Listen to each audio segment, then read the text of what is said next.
Dr. Marilyn Cornelis with us from Northwestern University. She is going to be speaking to us today about omic approaches to coffee and health research, and I will let you introduce your background. Okay. Is that all right? Sure. I will turn the time over to you. Thank you so much. Thanks for the invitation. I've actually worked with Britt with our large kind of a UG grant for the Nutrition Precision for Health, and so that's how I kind of got connected with your institute. And it's been wonderful working with her and kind of hopefully getting some interactions with some students, because at Northwestern in the Department of Preventive Medicine where I'm at, we don't I don't interact with students. We don't have any students in our department. It's just really research based. So it's nice to be here. It kind of reminds me of when I was doing my PhD at the University of Toronto, which is where I graduated from in the area of nutritional sciences. And that was obviously a long time ago. But it was I really miss kind of the interacting with the students, and it's always been great. So I appreciate being invited to talk to you about some of the work that I've been doing, which actually began as a PhD student at University of Toronto. So I've kind of grown the research further with advanced technology. So with that, I'd just like to begin my talk. And so I just remembered we have to click on the screen in order to get it to work. I'll try it. Okay. All right. So just basically two things I want to touch on today. First, I'll just be summarizing some of the traditional approaches that we've been taking for looking at coffee and health. And more recently with advancements in technology, our ability to apply more of a systems or an omics approach to advance the way we look at coffee and health. So here's just kind of a basic hierarchy of nutrition research. Generally beginning with kind of our lower quality with regards to relevance to humans as well. And the most kind of gold standard work is really the randomized control trials, but also a summary of studies that look at mechanisms as well as human research. Now, our major basis, at least for coffee and health, has really been the observational studies from nutritional epidemiology. And we've shown a lot of studies have been based on, a lot of the studies that we hear about in the news is really based on epidemiology. And over time, there's been multiple studies looking at coffee and basically any other health outcomes you can imagine. And in 2017, a group decided to run a systematic kind of an umbrella review of all the meta-analysis of coffee and health. So we're looking at kind of summary of those meta-analysis, which we know are a pooled analysis of multiple studies. And these are generally the key findings of coffee health and where we are today. Basically, many of the studies have shown that coffee might be beneficial for a number of outcomes, specifically the all-cause mortality, as well as cardiovascular or cardiometabolic diseases. Cancers, it's kind of debatable on what specific cancers it is beneficial for. Lung cancer has always been linked to coffee has always been linked to an increased risk of lung cancer, and that's likely due to confounding in most cases, because coffee and smoking are very highly correlated, and the ability to accurately account for that confounding is often quite limited. But with greater, more precise epidemiological studies and approaches that have really been shown that those inverse relationships between, or so the positive relationship between coffee and lung cancer is really due to confounding. There are, however, some gaps in the literature. We really don't know the role that coffee might play in pregnancy outcomes, partly because doing that kind of research is very difficult. But one of the most, probably the strongest associations with coffee to health has really been with regards to diabetes. Coffee has been consistently shown to reduce risk of diabetes. And another one is Parkinson's disease. Again, coffee has been linked to a reduction in risk of that particular disease. And that's likely due to caffeine, because a number of additional experimental studies would support the role that adenosine receptors play. And I'll touch a bit about the mechanisms in which coffee, as well as caffeine, might interact with the body. So with this literature, overall, there's been generally a more of a consensus suggesting that coffee might be beneficial, and not necessarily adverse. However, there are subgroups of the population that might be at risk. Nevertheless, in 2015, for the first time, coffee was introduced into the U.S. guidelines for diet, and up until that point, there was nothing. There was no mention of coffee or even caffeine. But in 2015, the review panel kind of looked at the evidence and overall suggested that up to 5 cups of coffee per day is safe. That's a lot of coffee, especially if you don't drink much at all. And to think that, coffee is our major source of caffeine in our population, that can accumulate to a lot of caffeine. I'd like to just emphasize that while this is not it's not a recommendation that everyone should be consuming 5 cups per day. Mind you, some people might think that is kind of a requirement. Oh my goodness, I should be upping my coffee intake. No, it's just basically if you're already consuming 5 cups of coffee per day, you're probably safe, if not, at a benefit in health. However, we do know that there are some challenges and the epidemiological studies of coffee and health, and much of the research that we've looked at, or much of the evidence supporting those guidelines, were really based on epidemiology. So we really need to consider some of the limitations of that data. First, we know that epidemiology, this research is subject to the classical limitations of epidemiology, such as confounding, as I mentioned before, and even measurement error. We do know that one person's definition of a cup of coffee, it might be very different from someone else's. And your standard from our diet assessment tools, typically an 8-ounce cup. But how often do you buy an 8-ounce cup at a coffee shop? That's often considered the small, and a medium is much larger. So those are classical limitations. And also we know epidemiology are just correlations or associations. We cannot presume causality or even identify some mechanisms. And as I'll get into later on, there's also individual variation. I think everyone can probably relate. For those of us coffee drinkers, we can probably relate to some people, they can only consume 1 cup of coffee per day. And if they have anything more, the impact, say, the caffeine component of coffee becomes an issue. Or some people don't like coffee because of the bitter taste, while others are like, I love that taste. It's a kind of acquired or a learned effect, but there could also be other individual variation contributing to that difference. And finally, we know that coffee is a very complex beverage. It's a natural beverage. Its composition can vary widely based on the type of coffee beans you use, how it's brewed, whether it's decaf or caffeinated. I hate that when people talk about coffee, they mention, do you consume caffeinated coffee? It's not caffeinated coffee. It's natural source of coffee, so it's not caffeinated. I know in many publications that I've read, and even some of mine, that the reviewers have always come back, just call it caffeinated coffee, but it's naturally caffeinated. So it's the decaf is actually an ultra processed, I could say, but I won't get into that. So bear in mind that some of the epidemiology that we've based our guidelines on do have limitations. And I've already mentioned that coffee is the #1 source of caffeine in the U.S. and many other populations. It's also a very rich source of other compounds. It's a very rich source of chlorogenic acid, for example. It's a major contributor of chlorogenic acid in our foods, or in our diets in the U.S. at least.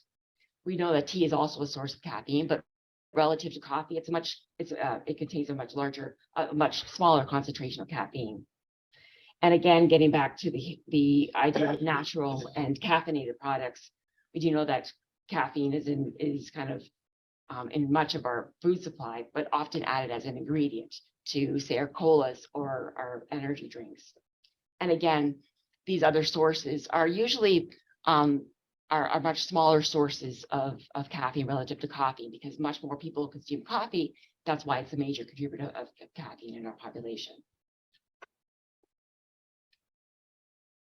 And here's just kind of a breakdown of the caffeine intake in the U.S. And as I mentioned, overall coffee is a major contributor to caffeine in our diet. We do know that the distribution of the intakes of caffeine vary across the age groups. So for younger individuals, coffee is not going to be their major source. It's going to be your colas or possibly the energy drinks, because we know that they're starting to target much younger individuals who don't traditionally consume a lot of coffee. But as you can see, coffee is a major contributor, but there are also other sources to consider. And so when people look at the guidelines for coffee intake, sometimes you might equate those coffee guidelines with caffeine intake as well. They're highly correlated, but we know that the sources that are the sources of caffeine are quite different. And just briefly, a little bit about the pharmacology of caffeine. Caffeine is completely absorbed from the stomach and small intestine within about 45 minutes after consumption.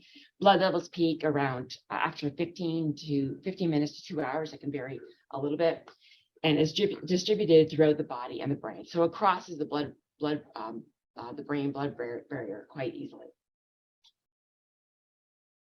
The metabolism of caffeine is actually well defined, partly because caffeine is relatively safe and well studied in the area of pharmacology. And so we do know that the metabolism quite well of this compound. And so the half-life of caffeine can vary between 2 and 12 hours. And so that just shows you that there's large between person variation in caffeine metabolism. That's kind of been the motivation of much of my research at this point. And if you look at the metabolism of caffeine, one of the key enzymes that contribute to about over 90% of caffeine metabolism is this CYP P450, which is cytochrome P450-1A2. So again, it's responsible for over 95% of caffeine metabolism. And the variability in that enzyme is really the major contributor to the variability in caffeine metabolism between individuals. Generally, smoking and very heavy coffee intake increase the activity of CYP1A2. So that whole correlation between smoking and coffee, while it's kind of a behavioral correlation, it's also a biological correlation. So smokers can actually metabolize caffeine much more quickly. So they'll probably consume more caffeine if they want to continue to get that cyclostimulant effect. So it's kind of it's a biological and a behavioral correlation. Factors which will reduce the activity of CYP1A2 include pregnancy, oral contraceptives, estrogens, as well as liver disease. And so women generally have a slower metabolism of caffeine on average, considering that estrogen and some of these other factors are specifically related to females. However, as I'll get into later on, genetics also plays an important role because these factors, which are environmental, like smoking and your general liver health, are really environmental. And so genetics is a major important deal, but up until only a few years ago, we've identified those particular variants. And in terms of physiological effects of caffeine, many of us are well aware of the short-term effects, predominantly alertness and just keeps you awake for studying and going about your day, but also has other physiological effects on other parts of the body, such as the heart and the lungs as well. And I've included just a little snippet here with coffee. It's not specifically caffeine, but for some individuals, it's not consistent across everyone, but coffee might actually lead to an increase in bowel movement. People who actually experience this are well aware of that, and it's just automatic. Other people don't even think about it unless they hear about it from someone else. But that's partly because coffee might interact with the gut microbiome. And there's more to that, and I'll be discussing that a little bit later on. Now, the cyclostimulant effects of caffeine are largely due to the ability of caffeine to block the actions of the adenosine receptors. And by blocking the A1 or the A2 receptors, which are the major targets for caffeine, this gives rise to many of the physiological effects that we see with caffeine. So the cyclostimulant effects, as well as the non-neural effects as well. And while there are clearly there are not any well-known environmental factors that impact the activity of those adenosine receptors, so really there have been genetic variants in those receptors as well. And that's as I mentioned. And so, having just provided a bit of some background on some of the limitations of the epi studies of coffee and health, you can imagine that those guidelines of up to 5 cups of coffee per day are safe and potentially beneficial. This might not necessarily apply to everyone, so it's probably not going to be a one size fits all component. So this brings me to the area of omics, because I think by applying this new technology, which can range from genetics, proteomics, microbiome. Applying this technology, we could possibly get at to understanding the individual variation in coffee response or even metabolism. And I think that would hopefully advance the way we do coffee research and making it more customizable. And so using this technology, we have the ability to go from our traditional kind of black box epidemiology to more of a systems or an omic approach, where we apply these new technologies, which can be captured via a variety of biospecimens, which in turn, at some point, or applying these omic layers, we can get some insight into the mechanisms, because we can link it to a particular protein or metabolite. That can give us some insight into the biological pathways in which coffee might be contributing to health, and that provides more causal insight to that relationship. And by accounting for the individual, we can therefore progress into again acquiring more literature or evidence forming our guidelines, which can ultimately lead to potentially personalized guidelines for diet.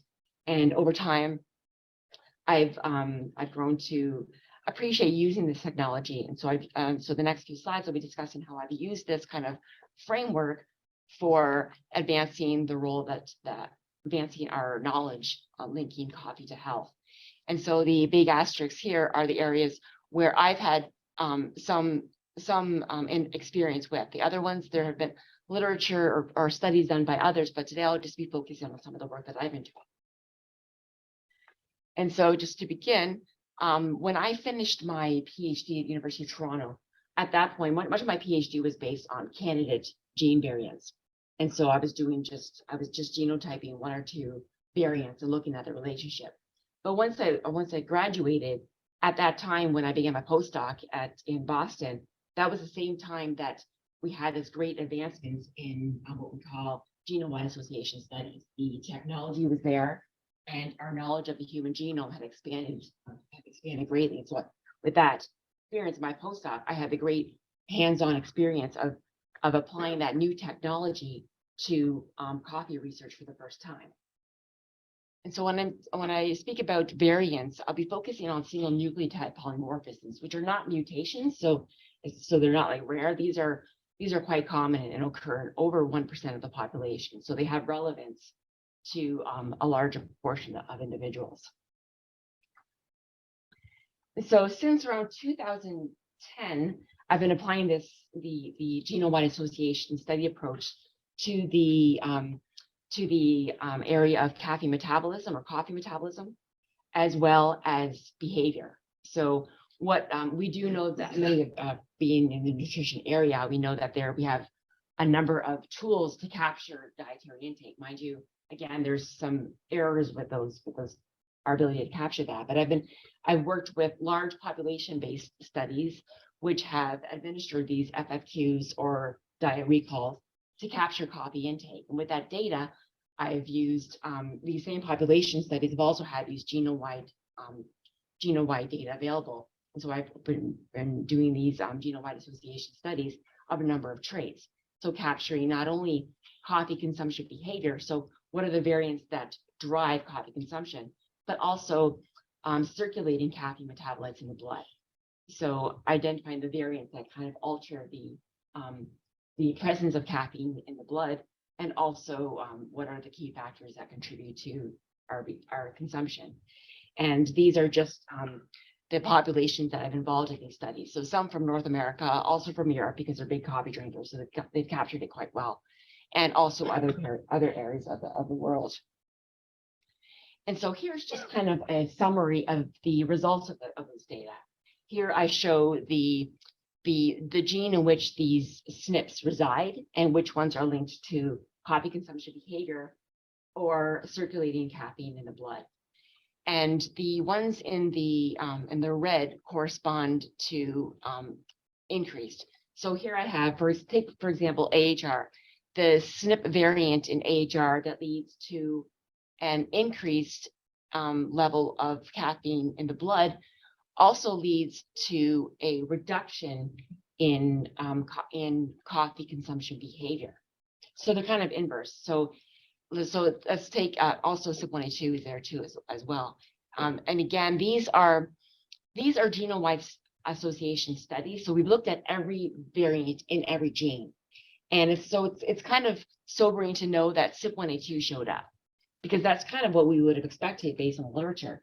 So these genome-wide association studies are not just kind of revealing some artifactual findings, but they do make biological sense. AHR, for example, regulates the expression of CYP1A2. Well, that one has not necessarily been implicated in caffeine metabolism or behavior. It's linked to CYP1A2. It just makes a lot of sense. And so, in addition to AHR and CYP1A2, which are the strongest genes, we find additional ones also related to caffeine metabolism related to its metabolism, again, pharmacokinetics, but also dynamics. So one here would be the adenosine 2A receptor. So that one's linked to the psychostimulant effects of caffeine. And so it's sobering to see that one appeared as well. But we also have a number of other ones. However, in addition to ones that are biologically plausible, we also have ones that are what we refer to as pleiotropic. While they're linked to coffee behavior or metabolism, they're also linked with a number of other outcomes. So, for example, GCKR and MLX-IPL are very strong variants for cholesterol levels. So we cannot necessarily equate that directly to coffee consumption. We're not exactly sure why these are showing up. Maybe there is an impact on behavior or metabolism, but because they're linked to other traits, they're probably not a good marker of genetic variation in caffeine metabolism or response. And I'd just like to, again, highlight this kind of the inverse relationships we're seeing. So basically, we find that variants that lead to an increased caffeine metabolism also lead to lower circulating levels of caffeine in the blood. So in a way, this actually demonstrates this titrating effect. So if we have variants that increase our ability to metabolize caffeine, if we're interested in the psychostimulant effects of caffeine, we'll need to consume a lot more in order to maintain that kind of basal level of caffeine exposure. And so it's kind of scary, the fact that we're kind of titrating our intake based on these genetic factors. But this is, while this we actually don't demonstrate this with GWAS, there has been earlier research kind of pointing to that very thing, where here's just one example of kind of an office setting where they had where they kind of manipulated the caffeine content of the coffee pot in a workplace. And they found that when they reduced the amount of caffeine in the coffee, they found that people were going to the coffee pot a lot more. And then when they had much higher concentration of caffeine in the coffee pot, people were consuming a lot less. So it's just, people have very, very in tune with the impact the caffeine has on their stimulation or their alertness of the day, which is kind of scary. And here is just kind of something, kind of what I was mentioning before, but kind of a demonstration of it. But here I'll take, for example, CYP1A2, where we have 3 variants, because there's 2 of those, and there's 3 potential genotypes. And so generally what we see is that an individual with a increased caffeine metabolism will have caffeine clear from the system much earlier than someone with a slower caffeine variant. So this is what we would see if we gave each individual 1 cup of coffee.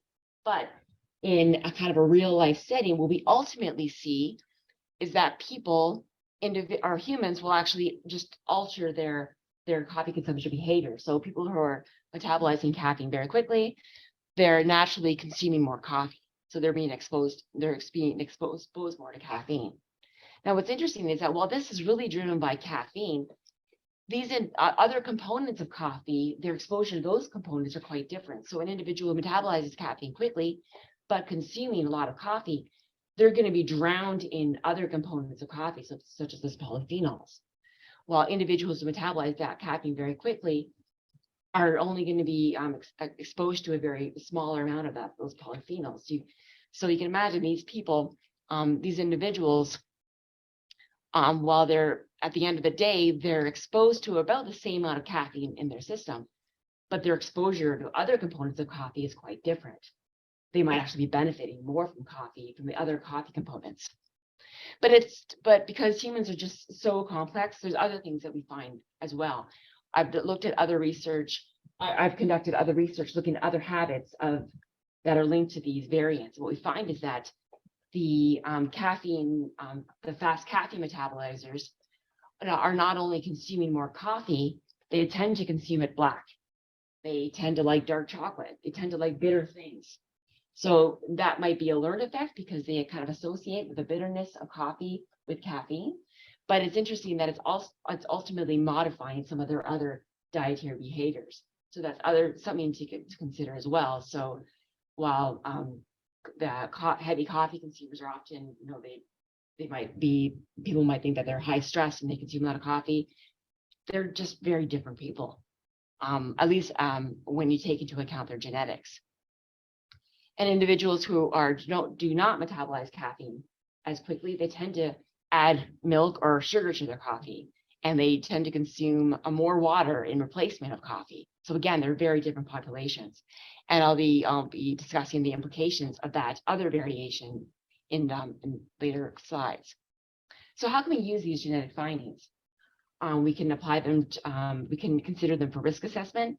I've had a special interest in using them as kind of research tools to understand the role that coffee plays in health.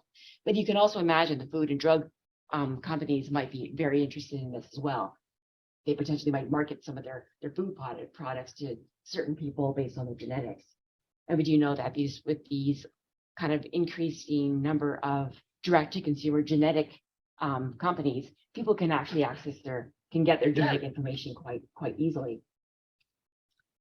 And there's this with going back to the risk assessment, there's been the kind of people argue whether caffeine is a potential drug of dependence. Now, the U.S. does not consider caffeine a drug of dependence. That kind of shocks a lot of people. What the U.S. does acknowledge is that this idea of caffeine withdrawal, which is typically kind of a symptom of an addiction. If you feel symptoms of having, been without caffeine for a while and you're getting kind of crazy, that's often kind of a symptom of some sort of addiction, but that's not recognized. Caffeine is not recognized as an addictive substance, but WHO does consider it an addiction, and as well as other countries. I believe UK considers caffeine an addictive drug as well. So it does vary by country, and so that's kind of so that you can imagine there's kind of arguments for or against. And with my genetic research suggests that there's potentially some genetic underpinning to that addiction. But obviously no one's actually gone into looking into that, but just something to think about. Again, as I mentioned, I've had a special interest in applying this to research of coffee and health in the epidemiological area and the epidemiological field. And it really began in my PhD, where I looked at one single variant, SIG1A2, and looked at the relationship between coffee consumption and myocardial infarction. And interestingly, that work has been kind of highlighted through 23andMe. Some of you might be familiar with 23andMe. It's a genetic company, and they often cite this paper with one of their genetic variants. So what we found in this study was that coffee led to an increased risk of myocardial infarction or heart attack only among individuals who with genotypes corresponding to slow caffeine metabolism. People who could metabolize caffeine very quickly, there was no significant increased risk. For a subgroup, there was actually a subgroup of those people actually benefited from coffee, and it looked like coffee was being protective. Again, as I mentioned, while caffeine is excreted effectively from their system, they might be benefiting from other components of coffee.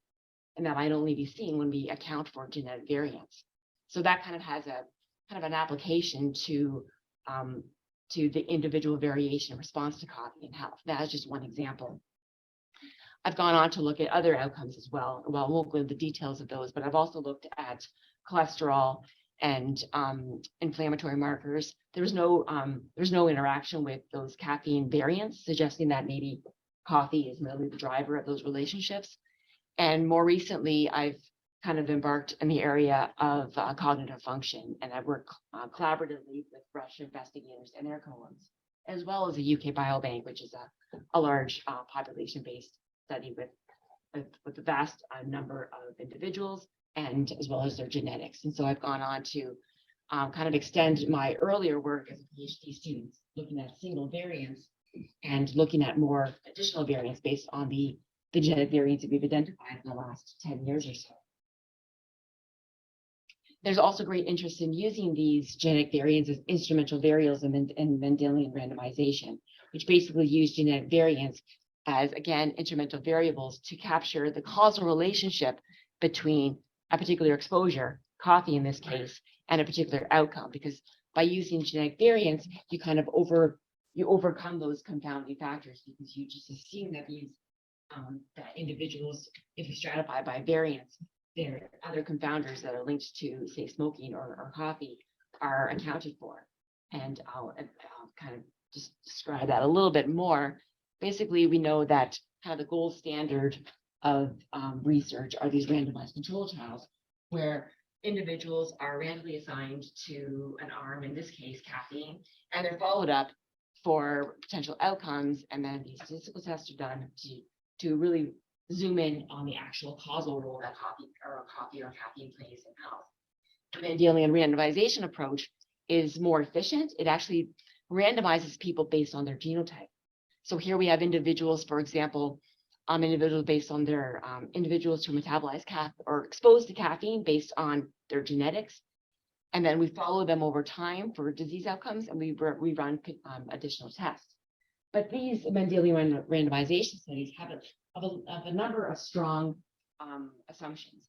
One being that the confounders are equivalent between the confounders that we typically associate with coffee are not linked to these variants. But as I already mentioned, these genetic variants we find that they might also alter other ways in which we consume coffee. So they tend to be consuming dark coffee, black coffee, which is probably better than sugar-laden coffee. So these are very different. So that's where there's significant limitations of even Mendelian randomization. And so I haven't been a fan of these. However, there have been, like in the past 5 or 6 years, using some of the work that I've done looking at these variants, they've applied these in these Mendelian studies, and they've been finding these relationships or no relationships, but really do not highlight the limitations of this based on what we've been finding before. So there have been dozens of publications in that. And so my hope is that if you guys ever come across some of these Mendelian randomization studies, do know that while they're efficient and supposedly capture causal links between coffee and health, they don't fit, these genetic variants for coffee don't fit those assumptions. So you need to be critical of that type of research. So moving away a bit from the genetics, although I continue to do genetics because it's just, I love to do it, is a little more cleaner. I've also kind of extended my work into metabolomics of coffee. And so up until around 2016, much of the metabolomic studies of coffee were really cross-sectional, just taking their population-based studies or trials and looking at correlations between metabolites and circulating in the blood or other biospecimens and their coffee consumption behavior.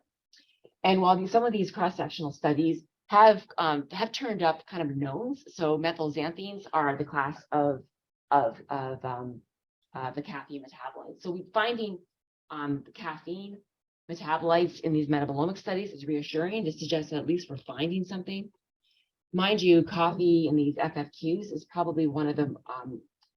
It performs actually very well in these FFQs. It's probably one of the best factors for these FFQs, and so it's not too surprising that we actually find some interesting plausible findings. We also identify variants or metabolites that are specifically linked to coffee and not necessarily caffeine, such as trigonelline, as well as N2-fluoroglycine. These are compounds that are found in coffee itself. And as I mentioned, coffee is a major source of polyphenols, and many of these polyphenols are metabolized by the gut microbiome. And so we find that a lot of the metabolites are kind of the downstream products of those reactions with the gut. So that's reassuring. Some of these are plausible, but again, they're all cross-sectional studies. So we're probably missing some other things as well.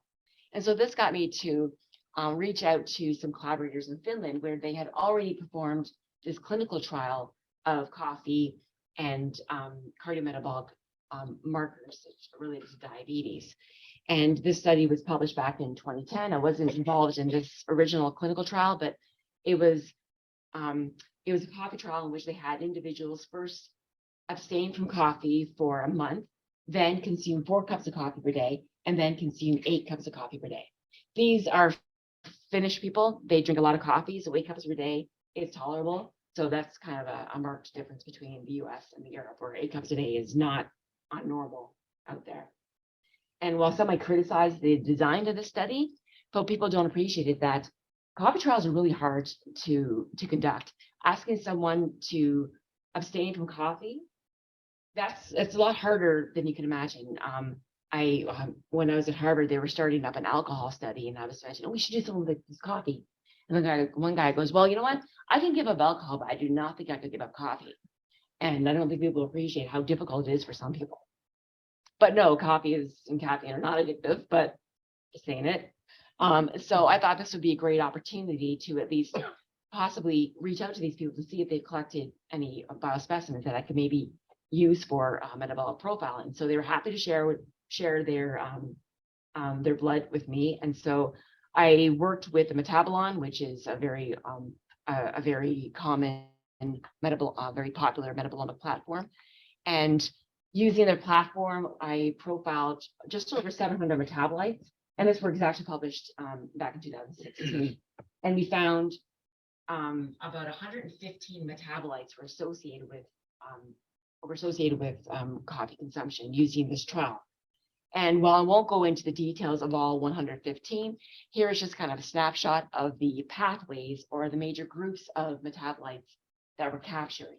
And the ones that I highlight here in the little asterisks are the ones we found a significant enrichment. The ones that we expected were the ones related to methylxanthines. Basically, all the methylxanthines were correlated with coffee consumption. And the second one was benzoate metabolism, which is all the gut metabolites. So again, they're showing you the polyphenols in coffee that are being metabolized by the gut. Those metabolites showed up. So that, while it was very interesting, is reassuring to know that those came up. Other ones that I found were interesting with steroids, the steroid systems, and this is likely due to the camphosterol component of coffee. Again, these are phytosterols, again, polyphenols. But one group in particular I found very fascinating and novel, and no one had ever linked it to coffee, were the endocannabinoids. Endocannabinoids have been linked to a number of physiological pathways. If you think about, endocannabinoids are our natural cannabinoids that the body produces. We do know that other cannabinoids that are found in, say, marijuana.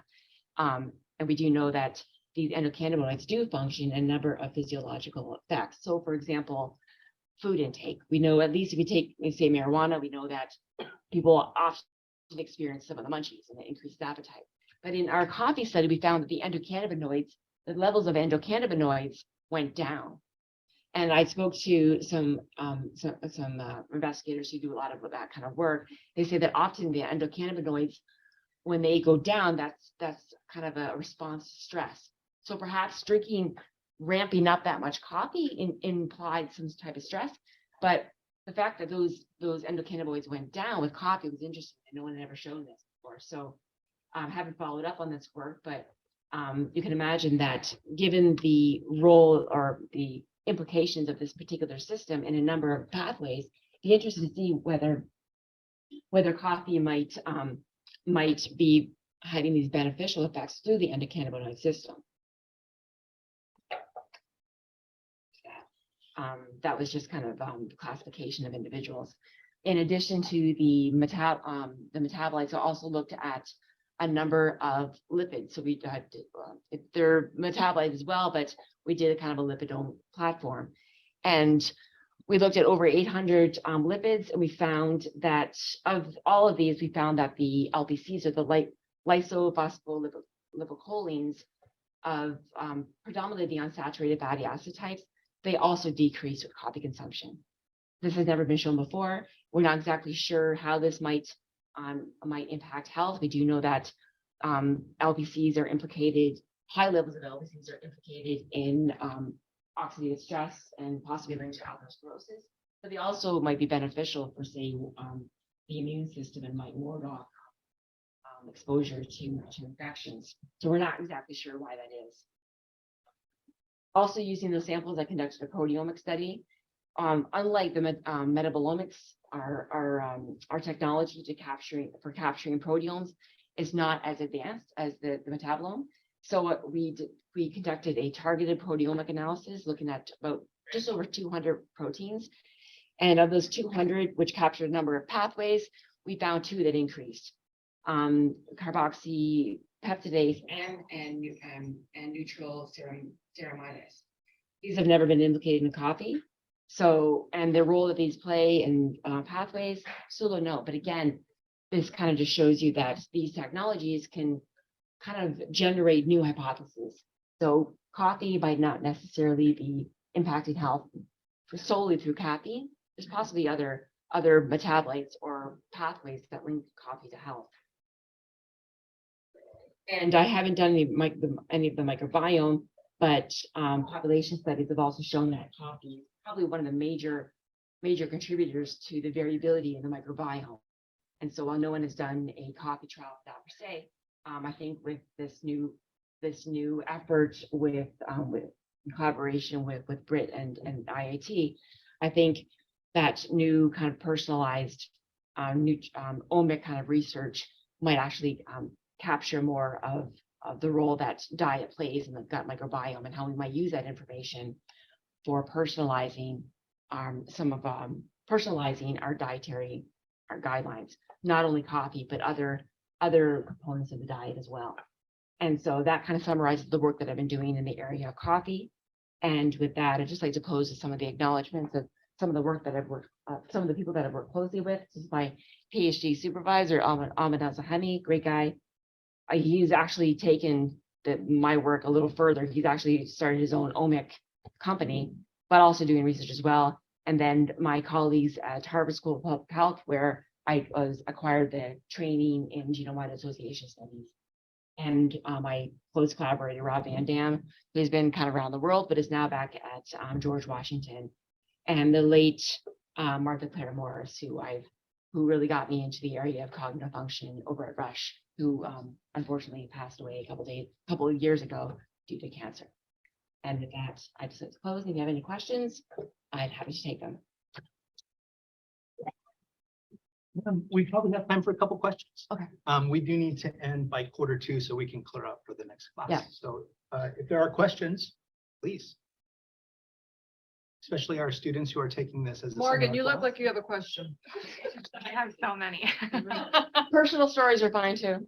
Well, one of the first things that we kind of noticed, I guess, at the beginning, you profiled the beverages that, well, food and beverages, I guess, that people are consuming with caffeine, and milk was listed on there.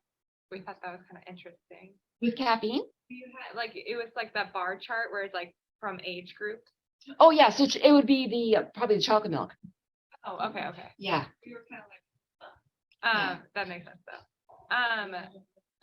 Then I guess my next question is, so like when you do your randomized controlled trials and your control that you have, are they drinking like a decaffeinated like coffee, or what would the control be? Well, I've never conducted a coffee trial myself, but the numerous trials out there, they often ask them to abstain.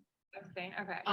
Which is, like I mentioned, it's very difficult. So how well they're doing that, and if they're abstaining, if they're not drinking coffee, what else are they drinking, right? Yeah. And there is kind of Do they abstain from caffeine as well as yeah, coffee? exactly. Okay. And so sometimes those things aren't even clear. They might think, okay, maybe I could have tea, but then they're guzzling tea, and at the end of the day, they're consuming just as much caffeine. Or some people don't realize that like dark chocolate has a significant amount of caffeine in it. And dark chocolate has been pushed as a healthy food, so they're thinking, I'll just substitute that. but often you can imagine these trials are difficult to run. And there are some people argue that coffee, if I, linking it back to the endocannabinoids, if coffee might, impact satiety, maybe these people, because coffee isn't hampering their appetite, they're just consuming more. So maybe other components of the diet are changing as well. So then I guess my question is based off of more so like the polyphenolic profile, like coffee versus like a decaf coffee. Would that still stay the same, or is that changing at all once you remove caffeine? It's important. That's a great point. A couple of years ago, there was a study that profiled the coffee itself, so decaf and coffee. And they found that decaf does have a little bit of caffeine because they can't extract everything back from the decaffeination process. But they found that decaf and coffee vary quite differently, not only on the basis of caffeine. They actually found additional things added to caffeine, probably kind of an artifact from the decaffeination process. They found other compounds in there. So just because you're drinking decaf doesn't mean you're getting all the benefits that you're getting from natural coffee, because there's other stuff going on in there too. So yeah, I'm guessing that if we were to do a profile of someone taking decaf, we find other compounds linked to that coffee. Maybe time for one more question. I have a question from the audience. Go ahead. Oh, yeah, I have a question. So you talk about there's 3 types of genotypes for metabolite, the speed of metabolize caffeine. If we take one, obviously identified number of variants, but for Okay. each variant, there are 3 combinations. Okay, Yeah. so would that also affect the metabolites of caffeine itself, like you showed us the metabolite pathway of the caffeine? So would those secondary metabolites, if one person metabolite caffeine more faster than another one, would that affect those secondary of phase 1, phase 2 metabolites as well? Yes, but interestingly, as I showed you in that big that pharmacology kind of map of the metabolism of caffeine, CYP1A2, it'll metabolize caffeine into, about 80% of caffeine is metabolized to paraxanthine. Paraxanthine is then metabolized also by CYP1A2. So they are ultimately results in these water soluble compounds that we eventually excrete, that are generally lose activity over metabolism. So CYP1A2 is clearly metabolizing much of caffeine. But as you mentioned again, yes, some of those metabolites, the metabolite profile will differ by genotype. There's a question. So this will have to be the last one, Okay. because we do have to Is leave. there a the room. difference in caffeine absorption using dairy products in coffee versus oat or almond milk? That's still debatable, and there have been studies that are trying to figure out whether adding milk to your coffee alters caffeine absorption. And there's actually someone who they manufacture this new quantum bars.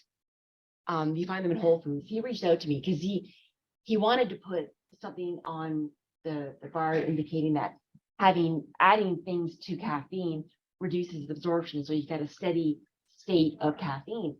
But I try to look for something that might support his claim, but I couldn't find anything. So we really don't know. And it's unfortunate for him because I think Whole Foods wanted to pull it because they weren't sure that they could claim steady state caffeine exposure. But anecdotally, he was saying that everyone feels better on these quantum bars.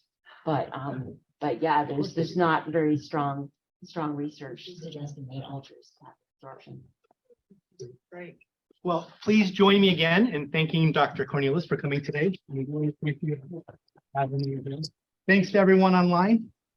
Yep, thank you so much. And Marilyn, if you have a few minutes, if any of the people that are in person, if they want to ask a few more questions, are you available?